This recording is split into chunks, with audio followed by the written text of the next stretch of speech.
Oi, gente. Tudo bem com vocês aí do outro lado? Pois estamos de volta com o Caxias Social neste mês de março, mês das mulheres. É isso aí, mulheres. Hoje nós vamos trazer aqui para o nosso podcast duas convidadas especialíssimas, especiais também porque é nesse mês tão assim cheio de questões que envolvem o feminino e o feminismo também. Por que não? Hoje nós vamos falar do atendimento e do serviço tão incrível que é prestado pela Casa Viva Raquel. E vamos também contar um pouquinho sobre a história dessa entidade tão marcante e às vezes tão desconhecida ainda na nossa cidade de Caxias do Sul. Com a gente hoje, duas convidadas, a Maureen Kaller Bagatini. Acertei, Maureen? Acertou. Muito bem, a nossa coordenadora da Casa Viva Raquel. Bem-vinda. Obrigada pelo convite, né? É um prazer estar aqui.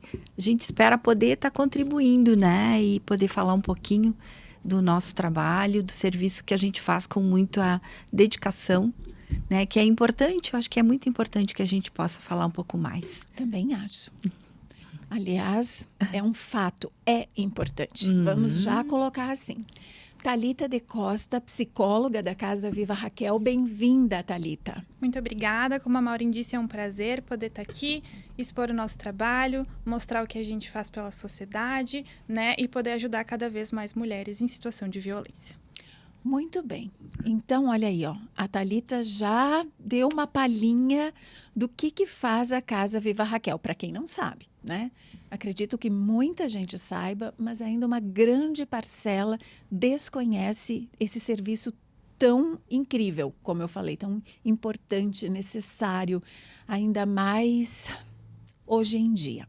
Mas nós vamos chegar lá. Então, me contem um pouquinho sobre a história dessa casa. Então, a Casa de Apoio Viva Raquel, ela foi inaugurada em 1999. Então, foi bem anterior à Lei Maria da Penha, que é de 2006. O grupo de mulheres aqui em Caxias, e na época com a primeira presidente feminina da Câmara de Vereadores, que foi a Raquel Graziotin, que dá origem, né, ao nome da casa. Foi aí ela que trouxe essa proposta, junto com o poder público, né, e que viu uma necessidade de ter um local para as mulheres ficarem. Por quê? Porque na época, mulher que fazia qualquer tipo de boletim de ocorrência se sentia ameaçada para voltar para casa, e com toda a lógica, né? Porque o homem ficava muito mais agressivo, tinha muito mais uma situação de violência ainda maior. Então, a mulher que fazia o boletim de ocorrência não tinha onde ficar. Ou mulheres que sofriam algum tipo de violência na rua também não tinham onde ficar. Então, foi o pensamento, naquela época, de um grupo, né, que sentou, que pensou como fazer isso, e instituiu uma lei, a lei do município, que é 5.055, que delimitou que teria que ter uma casa de apoio para mulheres. A partir daí, a gente teve um avanço na política nacional de assistência, e foi o que nós chamamos na assistência social tipificada, a Casa de Apoio Viva Raquel. Então, a partir daí, foi seguido aquilo que a Lei Maria da Penha né, instituía como norma. Então, a Casa Viva Raquel acolhe mulheres e crianças até 18 anos incompletos, né, que estão em situação de violência doméstica, familiar e que estão em risco. Hoje a gente acolhe não só quem está em risco, a gente acolhe também quem a gente vê que necessita de um espaço neutro, um espaço onde possa ter uma equipe multidisciplinar e que também tenha ali uma orientação, uma ajuda de como proceder, do que fazer. Porque na hora da violência, muitas vezes, a família também, né, a rede de apoio, não está mais acreditando naquilo que a mulher expõe como situação que ela está vivendo. Então, necessita de um outro tipo de olhar e de ajuda. Então, a nossa proposta é essa. Nós atendemos até 15 pessoas, mulheres e crianças. Somos em 10 mulheres que fizemos esse trabalho, né? Nós fazemos parte da Associação Mão Amiga, que executa esse serviço e que é do poder público, né? Nós recebemos, através do poder público, o recurso para poder dar andamento no serviço. Então, desde 2015, a Associação Mão Amiga está com esse serviço desde 2015. Ok, acho que colocou muito bem. Agora a gente consegue ter uma ideia mais clara do que é a Casa Viva Raquel e para o que ela veio, para que tipo de auxílio ela chegou à nossa cidade. Thalita, a Maureen falou sobre pessoas que buscam a casa também para ter uma orientação. As mulheres, elas sempre procuram vocês ou vocês têm formas de identificar também por meio, talvez, do projeto Mão Amiga, da associação? É só mulher que procura com a sua família, com a sua criança, depois da violência? Ou essa parte da orientação pode vir antes? Essa parte da orientação pode vir antes. Inclusive, quando elas acionam a Brigada Militar e fazem o boletim de ocorrência, elas são encaminhadas para uma delegacia. Nessa delegacia, ofertam o acolhimento para essas mulheres. Então, muitas vezes elas chegam via delegacia, outras vezes elas descobrem que o Centro de Referência da Mulher, que fica na Prefeitura de Caxias do Sul, também realizam atendimento com elas, que regulam nossas vagas, encaminhando elas para o nosso serviço, tá? Então, não necessariamente também precisa de um boletim de ocorrência para entrar na casa. Se a mulher está em situação de violência e procura algum desses locais e fala que gostaria de ser acolhida, ela pode ser acolhida sem o boletim de ocorrência também. Ou orientada. E o acesso é só via Centro de Referência da Mulher, tá? Ou via, né, delegacia de polícia. Normalmente, essas situações acontecem no final de semana. Olha. Então, quem é a porta para o acesso do Viva Raquel é o Centro de Referência da Mulher, a Coordenadoria da Mulher, que faz todo um trabalho de divulgação, né? Uma divulgação nas políticas públicas, nas escolas, na saúde. E nós fazemos parte de uma rede de proteção da mulher. Essa rede de proteção da mulher se reúne uma vez por mês e são todos os órgãos públicos envolvidos com as mulheres e com seus filhos. Essa rede funciona muito bem. Claro que a gente tem períodos que está melhor, outros que a gente tem que ter mais acessos, mas ela funciona sempre. E isso é um diferencial, porque em muitos locais procuram Caxias do Sul exatamente por essa especificidade, pela rede de proteção e por ter um local, né, para o acolhimento das mulheres.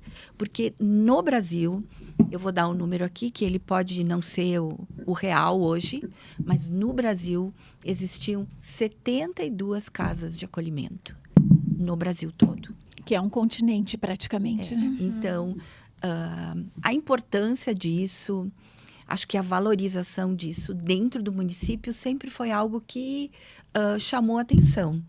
Então, nós aqui, quando falamos da Casa Viva Raquel, falamos, né, com propriedade, no sentido de que a casa, sim, ela pode oportunizar que a vida daquela mulher e daquela família, porque nós acolhemos mulheres e filhos, é um dos poucos lugares onde a família pode estar junto, onde a gente pode estar melhorando a questão dos vínculos familiares, não só de quem está lá, mas de quem está fora.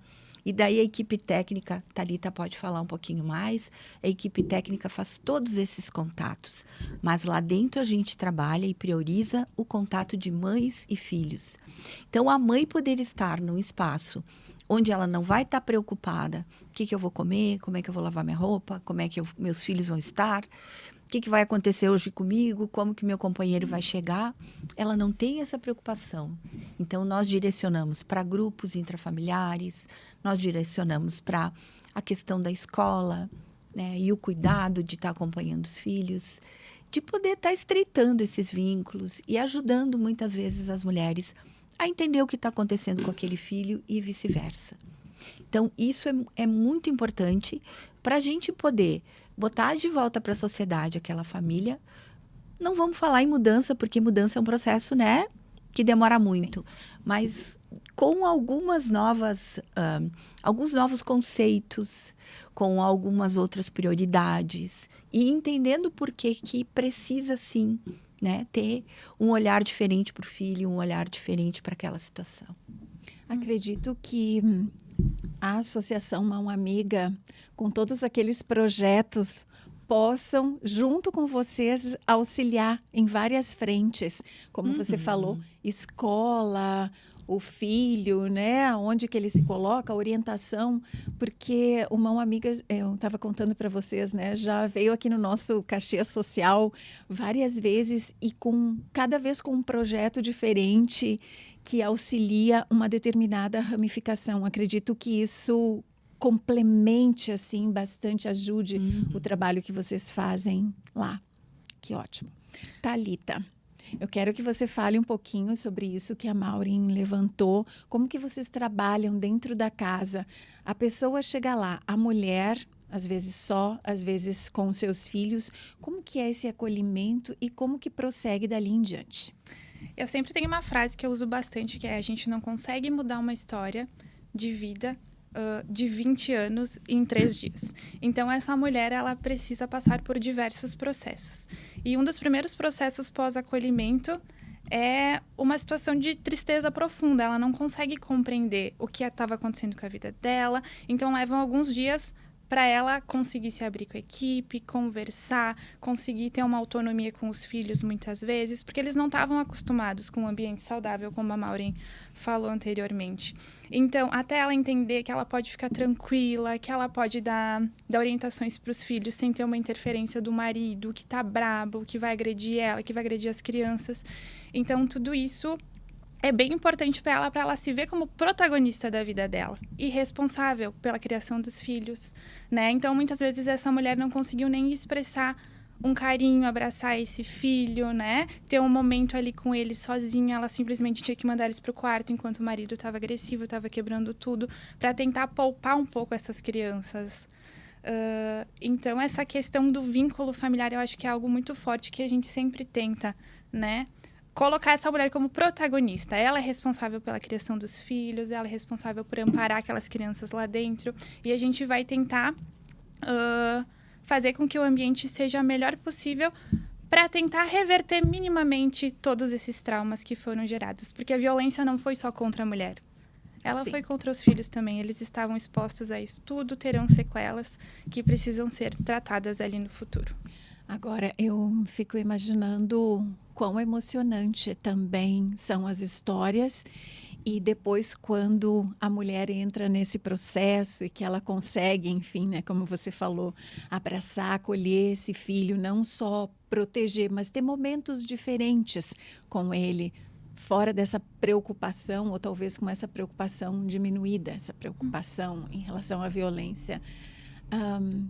Falem um pouquinho sobre isso, desses momentos emocionantes, do que toca vocês, né, para tocarem em frente esse trabalho. Sim. Até quando as crianças vão acolhidas junto com as mães, eles precisam realizar as atividades escolares lá conosco, né? E essa mãe talvez nunca tinha sentado com um filho e ensinado ele a fazer um cálculo, a ler, né? E eu acho que esse é um momento de vínculo muito grande que elas não estavam acostumadas a ter. Né? A gente teve uma usuária que tomou banho de mangueira com os filhos no quintal. E eles nunca tinham feito isso. Eu acho que essa foi uma das cenas mais emocionantes que eu presenciei nos 2 anos que eu tô lá.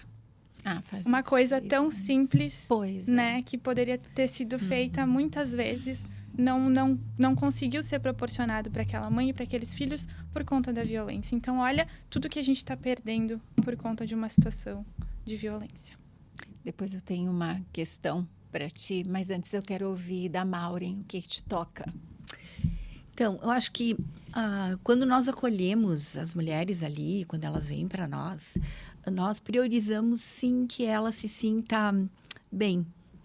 Então, nós não questionamos no primeiro dia, nós deixamos ela mais à vontade, porque a mulher, quando chega, ela tem um sentimento de vergonha.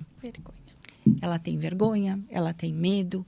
Então, nós respeitamos esse primeiro momento.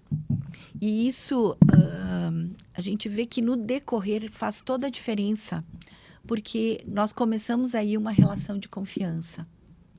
Então, essas mulheres, tá? Quando elas estão lá conosco, a gente tenta, sim, fazer com que elas não se sintam julgadas. E isso é um trabalho que nós temos que fazer internamente como equipe.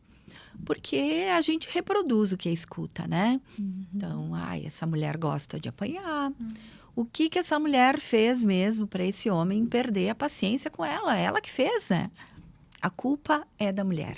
E nós, mulheres, nos sentimos assim.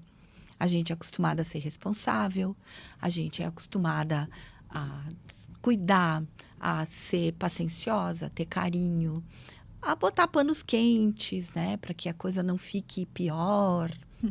Então, esse trabalho é de, sim, como a Thalita falou, de protagonismo. Só que o protagonismo, ele nem sempre eu quero ele, né? Porque eu tô tão acostumada a ter aquela pessoa que me diz o que fazer, que me fala onde que eu devo ir, como que eu tenho que fazer. Meus filhos estão... Às vezes as crianças estão lá conosco e elas são... E elas não param, tá? Sim, criança, né? Porque é um ambiente restrito, né? A gente tem um parquinho, tem atividades, mas é um ambiente restrito. Então, lá dentro, elas ficam, muitas vezes, muito impossíveis, né? Porque elas não estão entendendo o que está acontecendo também. Então, nós tentamos, sim, com essa mãe, recuperar esse contato com os filhos. E aí, poder estar falando e escutando essas crianças. Então, por isso que um banho de mangueira, desculpa. Tem uma banheira também. Que um banho de mangueira, ele é libertador. Porque aí a minha mãe está brincando comigo, uma coisa que a minha mãe nunca fez, né? Estamos num momento bom, porque eu estou acostumada a ficar com a minha mãe e não poder falar, e não poder dizer, e não poder, né? Seguir só o que meu pai faz. Porque as mulheres dizem, o meu marido, o meu companheiro, ele é que segurava as crianças, porque ele é autoritário, né? Ele é que mantinha as crianças caladas. E o que a gente não quer? Não quer ninguém calado. Elas têm o poder de voz lá dentro, conosco, né? Expressar-se. Sim.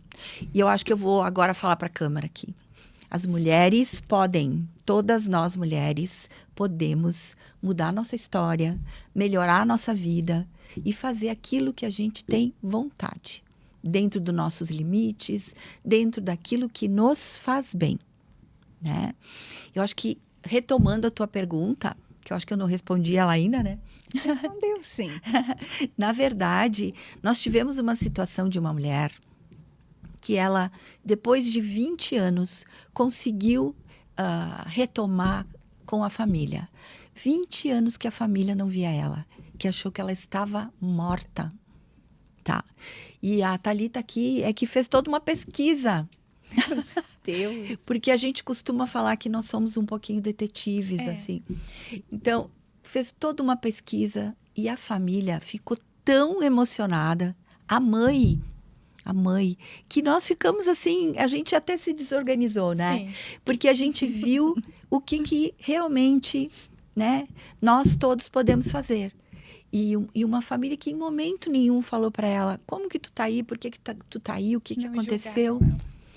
Não, nós te queremos de volta, nós te queremos aqui conosco. Inclusive, eles estavam desesperados tentando fazer chamada de vídeo para ver se aquilo realmente era verdade. Então, eles nos ligaram diversas vezes. A gente precisa ver ela, a gente precisa ter certeza que ela está com vocês, porque a gente divulgou em vários jornais aqui da região o desaparecimento dela nesses 20 anos.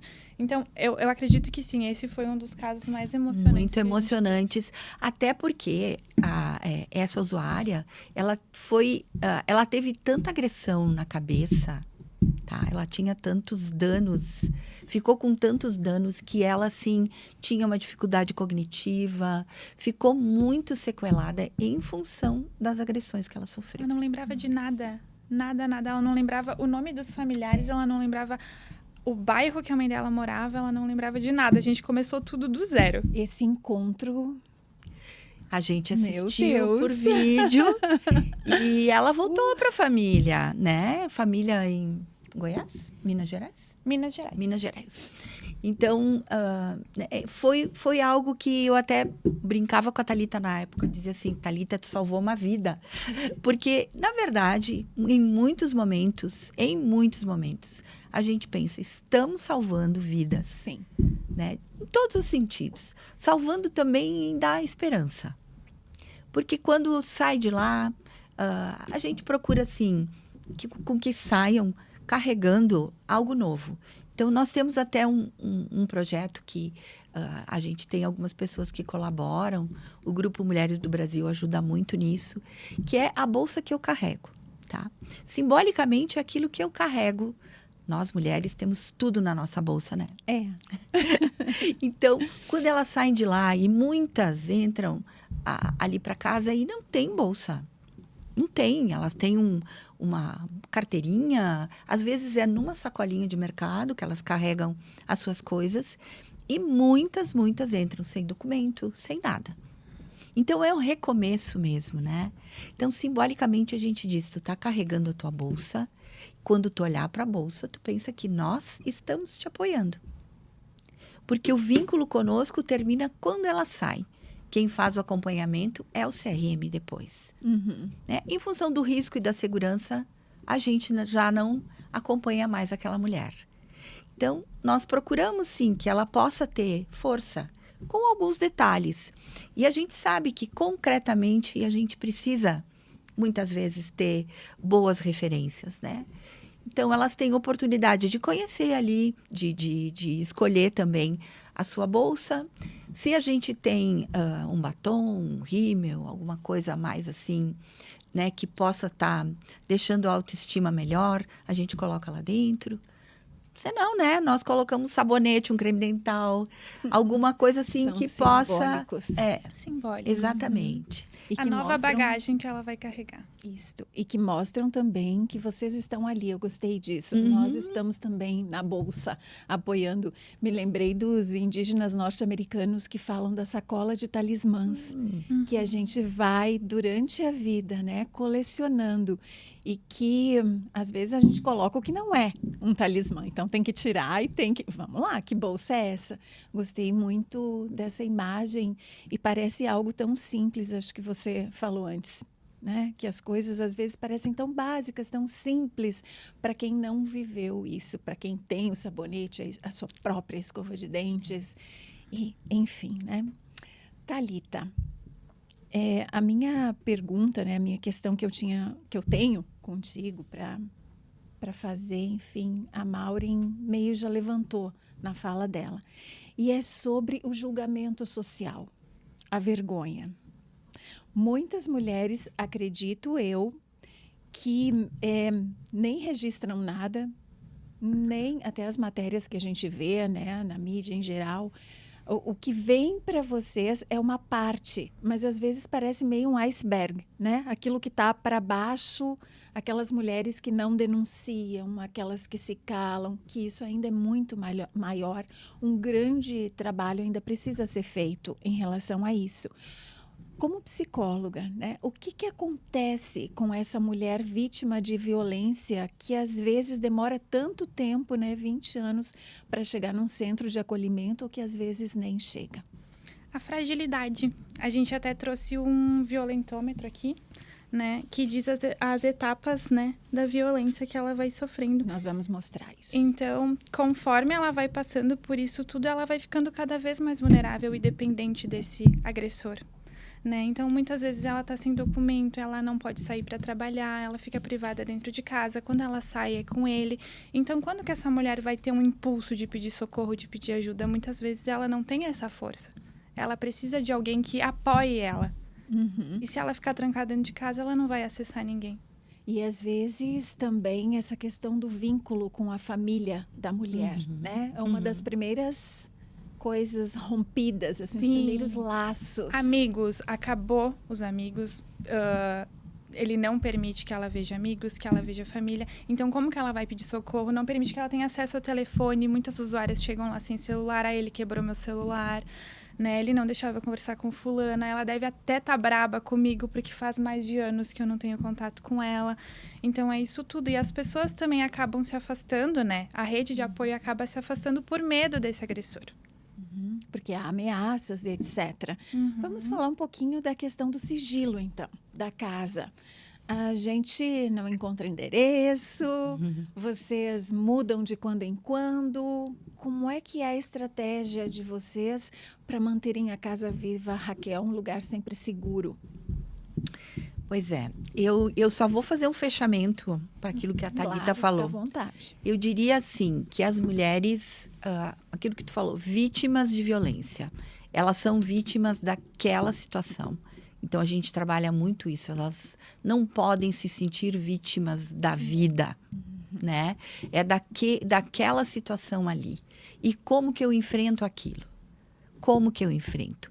O que a gente faz com elas é elaborar um plano em cima do que elas querem, do que elas se sentem mais seguras. E esse julgamento que tu fala, muitas vezes é porque, sem opção, elas continuam com aquele homem. E porque existe ali um início de relacionamento que foi bom. O relacionamento com aquele homem, ele não é só ruim. Ele tem coisas muito boas também. Então, mulher, eu me remeto àquilo que é bom. Eu vou perder isso. Eu não vou ter aquilo, né? Porque chega um ponto que eu tenho uma dependência tão grande emocional, tá? Porque a dependência emocional é que faz com que eu continue nesse relacionamento, né? Porque muitas vezes até a mulher pensa, eu posso, né? Eu tenho um trabalho, eu posso sair. Não, mas ele é aquela pessoa. Quando ele não bebe, quando ele não está usando droga, ele é bom, né? Ele é bom para os filhos. As mulheres Ele é um bom desculpam pai. bastante. É. Né? E tem uma frase que me lembrou. Desculpa te interromper. Não. Estava citando algumas e me lembrei aquela. Ruim com ele, pior sem ele. Isso. E a violência vai tem ficando. fases, né? Eles estão brigando ali, ele tá agredindo ela, mas depois ele se arrepende, chora, pede desculpa. Ela perdoa, eles vivem alguns meses em paz, né? Ela sendo cuidada da forma que ela gostaria. Então ela acha que ele mudou, ela dá mais uma chance e assim vai indo. É um círculo vicioso. É o ciclo da violência. O ciclo da violência. Tá? O ciclo da violência, ele inicia com alguns sinais. E não é agressão física, né, ainda. Dá sinais, não deixa sair, controla como é que é a roupa, ou aquilo, os contatos que a mulher tem, aquilo que a Thalita falou, com aquela pessoa lá não fala, com aquela outra, né? Começa com alguns sinais, até que chega na questão física. Daí dá um tapa, dá um empurrão, daí a mulher fica, né, chocada, e o homem também. Daí ele pede desculpa, aí no outro dia ele vai levar um café da manhã, vai levar uma flor, né, vai comprar uma coisa que ela gosta. Leva ela a passear. Daí ele pensa, não, foi um momento só, né? Foi um momento só. E aí vai cada vez ficando pior. Por isso que hoje a gente fala que esse ciclo, ele não é um ciclo assim, ele é um espiral. Porque cada vez mais a violência aumenta. O grau de violência daquele homem cada vez fica pior. Por isso que quanto mais tempo a mulher está nesse relacionamento, mais ela é machucada, mais ela tem não só lesões pelo corpo, mas a questão emocional muito ligada com aquele homem. Ela não acredita mais nela, porque ele vai dizer que ela não presta para nada, que ninguém quer ela, que ela é feia, né? Vai dar um monte de... E aí vem a sensação, né? Esse sentimento de vergonha que ela carrega. Quem que eu sou sem esse homem? Quem você eu na sociedade fora desse relacionamento? Isso tem tudo a ver com as nossas questões. As questões das mulheres, do feminino que a gente fala. Exatamente. Né? E ouvindo vocês falarem assim... como dizem os meus alunos, sobe o sangue. Porque parece um abuso daquela sensibilidade feminina, que a gente tem, que todas nós temos, algumas em maior, em menor grau.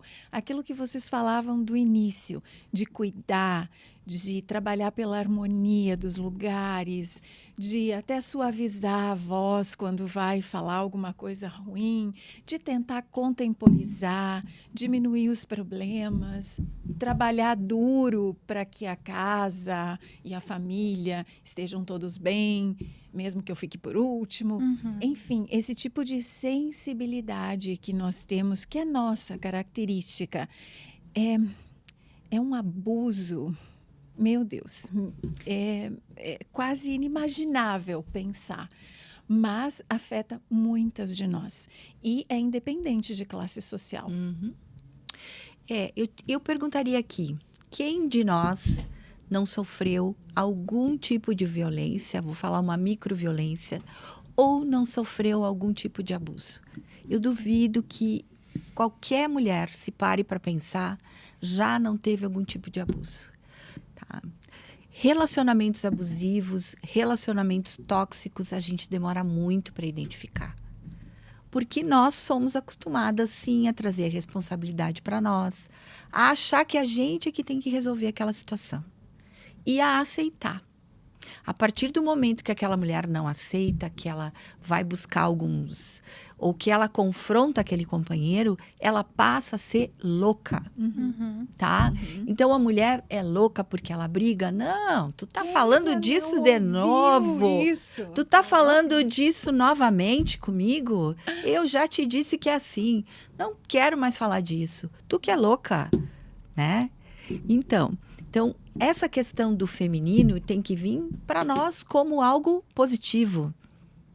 E nós não podemos deixar que, né, afete que isso. Que é isso. tão bonito. E que manipule isso de forma a que nos torne pessoas sem credibilidade.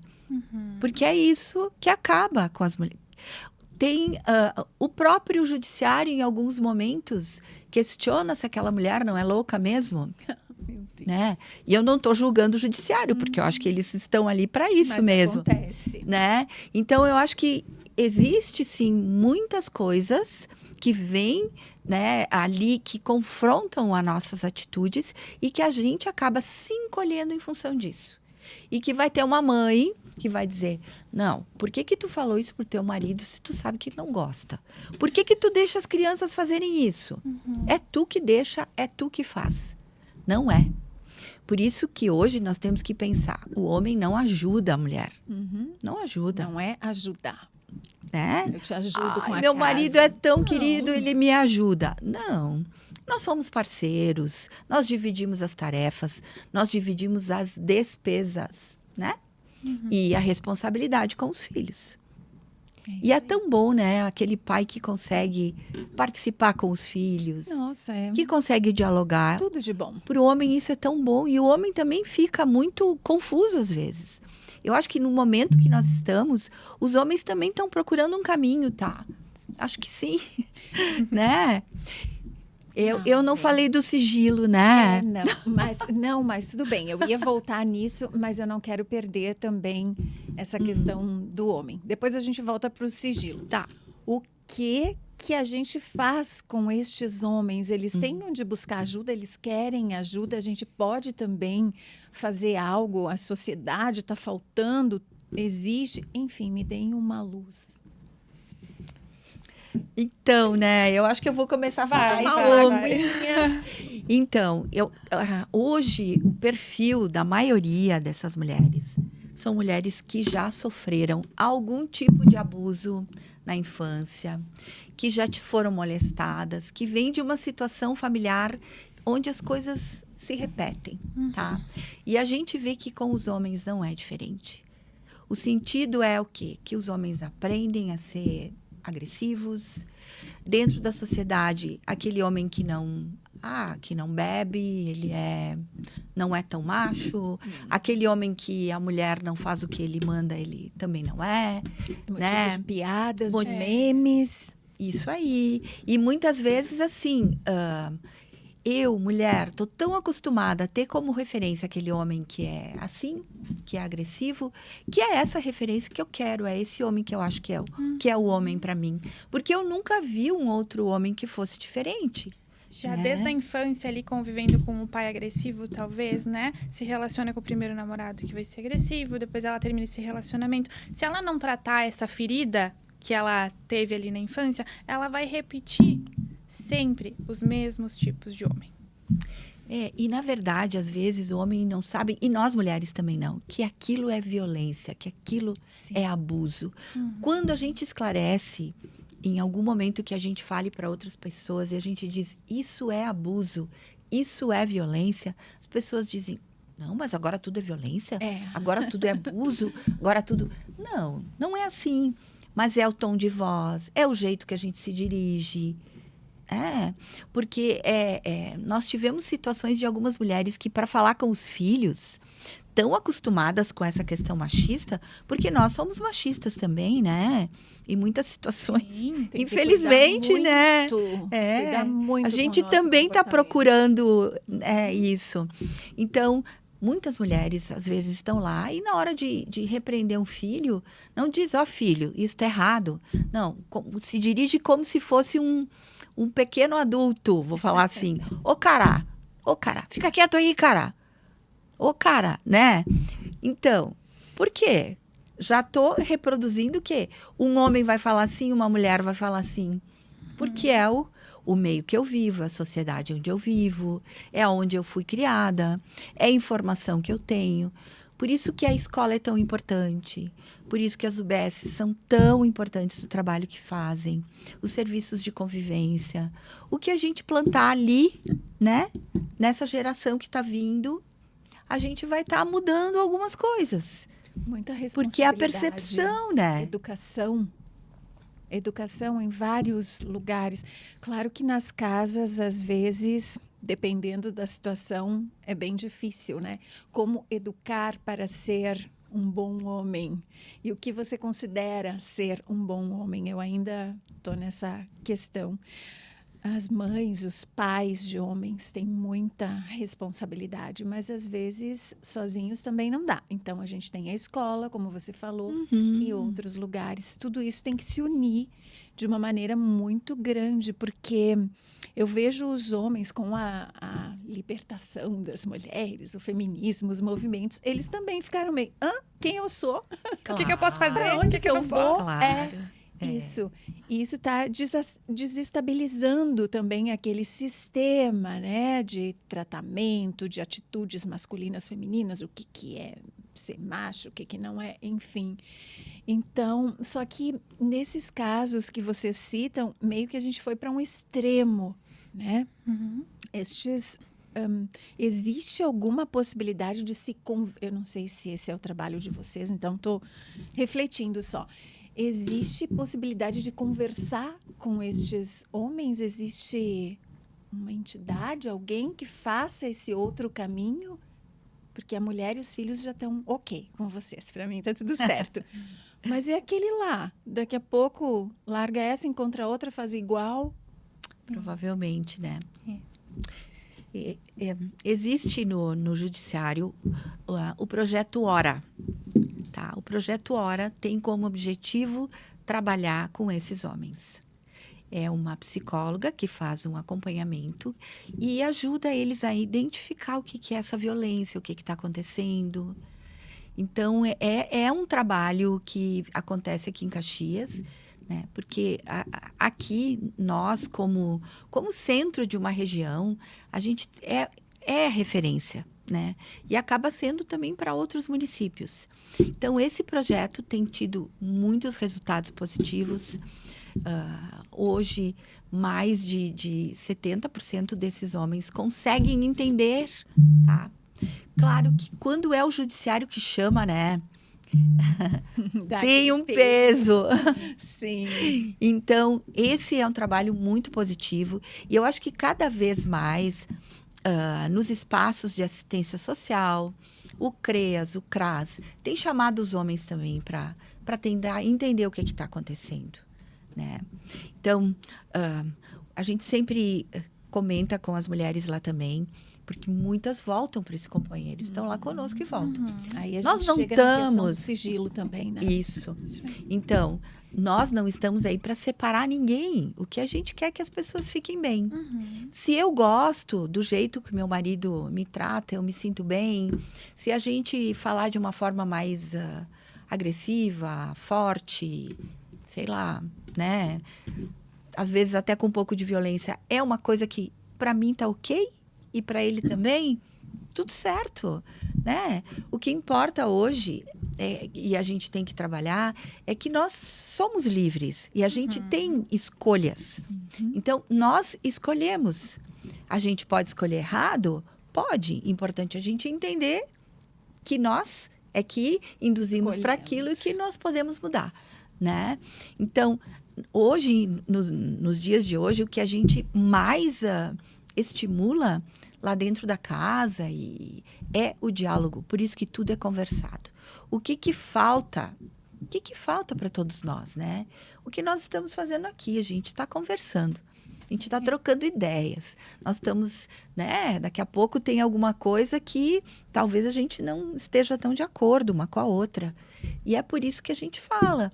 Se olhando nos olhos, tendo a escuta antes, porque na prática as pessoas não se escutam, né? Primeiro elas falam, quando a outra está falando, já vou dar uma opinião e já vira uma briga. Então esse exercício tem que ser feito, né? A gente tem que escutar o outro e o outro tem que nos escutar. Isto. E isso tem que ser um exercício importante. E dentro de casa a gente faz isso, né? Porque isso é educação, né? Isso é uma prática que faz com que nós somos respeitados, que a gente respeite os outros. São conceitos, né? Eu acho que são coisas que a gente vai desenvolvendo. Agora, se dentro de casa eu só posso escutar o que o meu pai fala, a última palavra é dele, né? Aí alguém vai me dizer o que fazer a vida inteira. Por isso que quando a gente fala em protagonismo, essas mulheres não estão prontas para o protagonismo, elas precisam de nós, né, para poderem seguir. Mas na questão do sigilo, a casa, então, ela fica 2, 3 anos no endereço e muda o endereço. Então, nós não temos um telefone, a gente não dá o nosso também. O contato é estritamente com um telefone que é com número privado, que a gente conversa com a família e com, né, as usuárias também. O CRM nos auxilia nisso, os serviços também da rede de proteção nos auxiliam, né? Quem vem lá é só a Guarda Municipal para encaminhar as mulheres. Nós temos, através da prefeitura, um carro onde nós acompanhamos as mulheres para tudo. Elas vão no sistema de saúde. Normalmente precisa a gente fazer todo um acompanhamento, porque aquele companheiro não deixou elas irem, né, no médico. Então, vem com situações de saúde muito graves. Atrasadas, assim, que já podia estar tratando há muito tempo, que vai estourar a bomba lá na nossa mão. É que isso também é violência e, ao contrário, é cuidado quando é feito.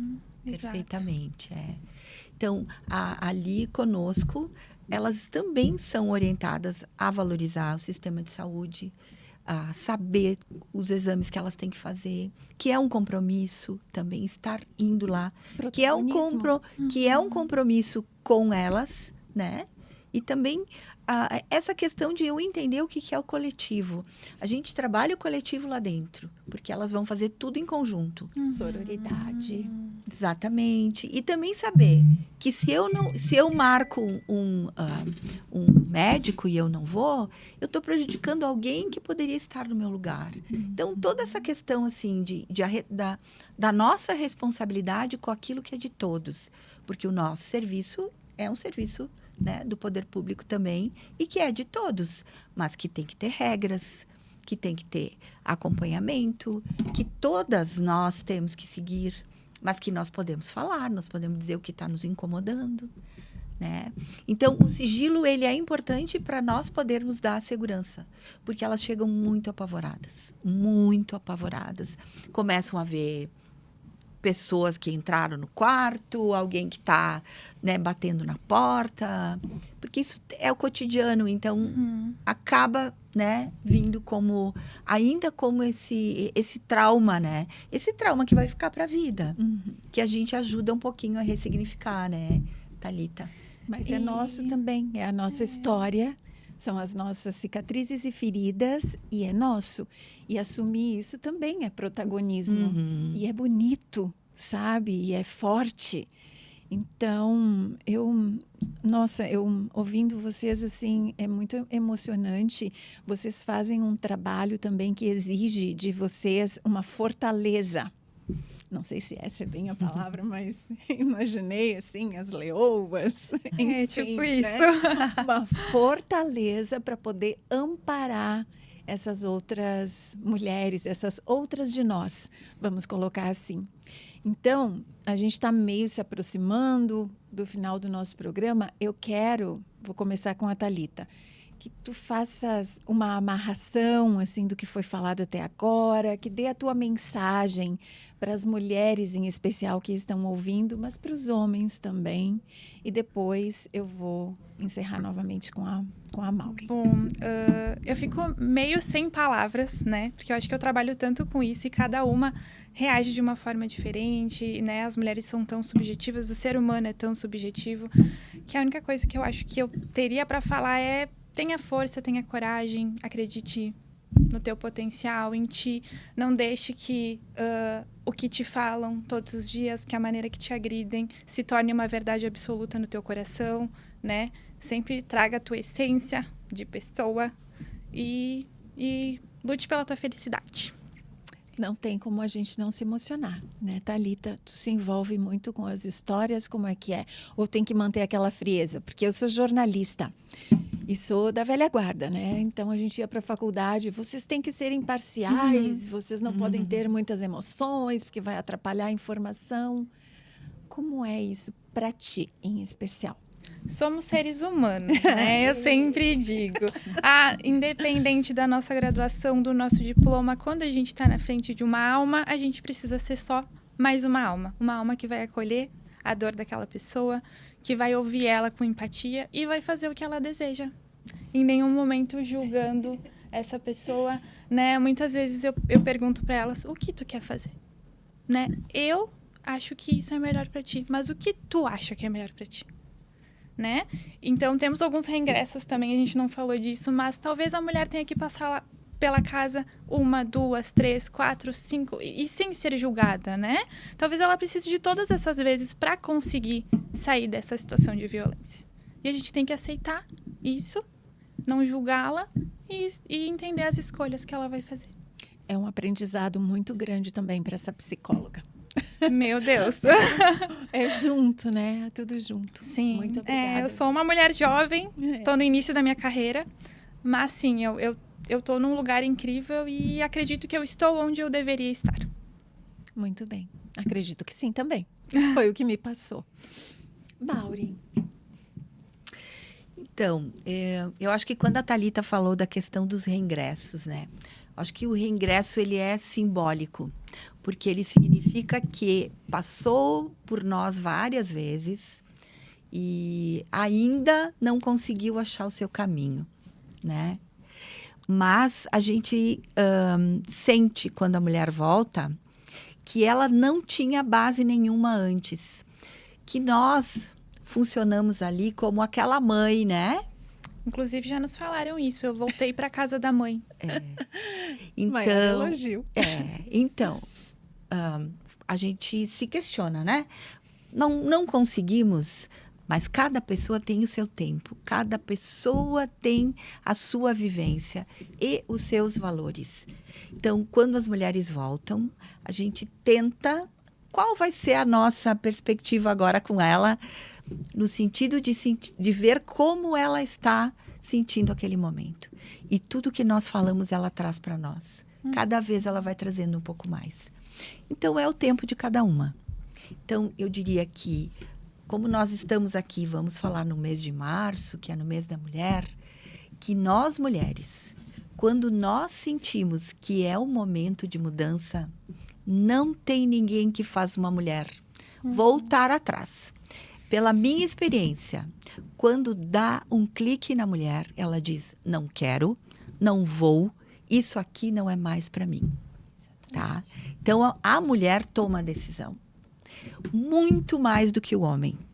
O homem sempre vai aguardar que a mulher faça alguma coisa. Tá? Sempre vai. Mesmo quando ele faz algumas outras coisas que provocam, né, que a mulher vá procurar outras alternativas. É a mulher que dá a sua palavra final. E a mulher é assim. Nós, mulheres, somos assim. Eu acho que se a gente parar aqui agora para pensar um pouquinho nas coisas que a gente fez na vida, foi porque a gente disse, não, agora eu fiz tudo. Chega. E nós queremos fazer tudo. E a Maureen, ela tem um feeling. Ela olha para a usuária na frente e ela fala, agora vai.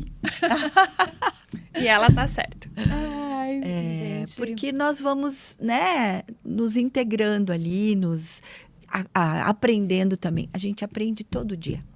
Todos. Ali, eu brinco com as gurias e eu até assusto um pouco quando elas vêm trabalhar lá com a gente.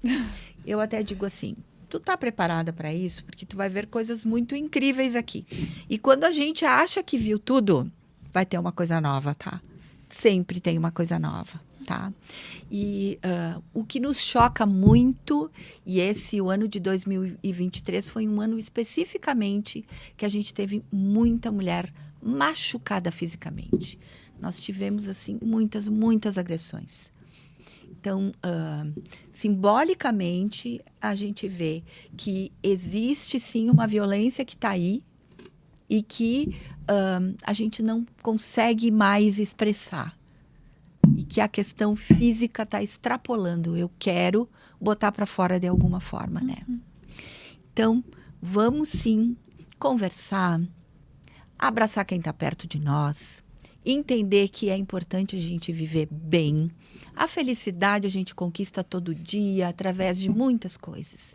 Viver bem, viver feliz, também é um estado de espírito, né? Quando a gente vê as coisas boas que estão aí.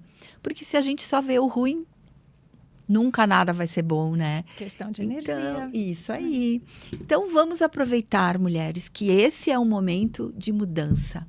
É um momento de a gente poder falar. É um momento de a gente se questionar. Nossa vida, o que queremos, o que eu vou buscar, aonde que eu vou. E potenciais todas temos.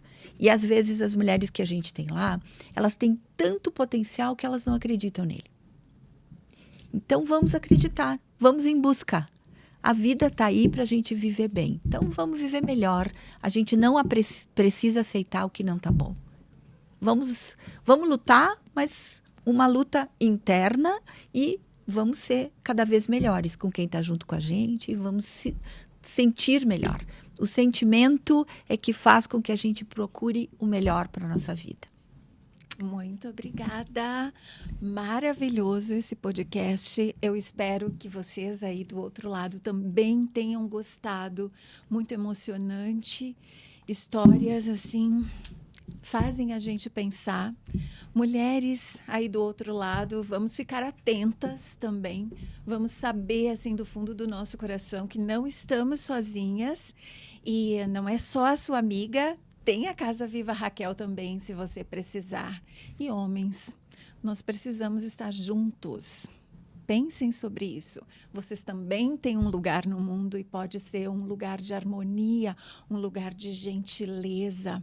Nós estamos precisando e vocês também.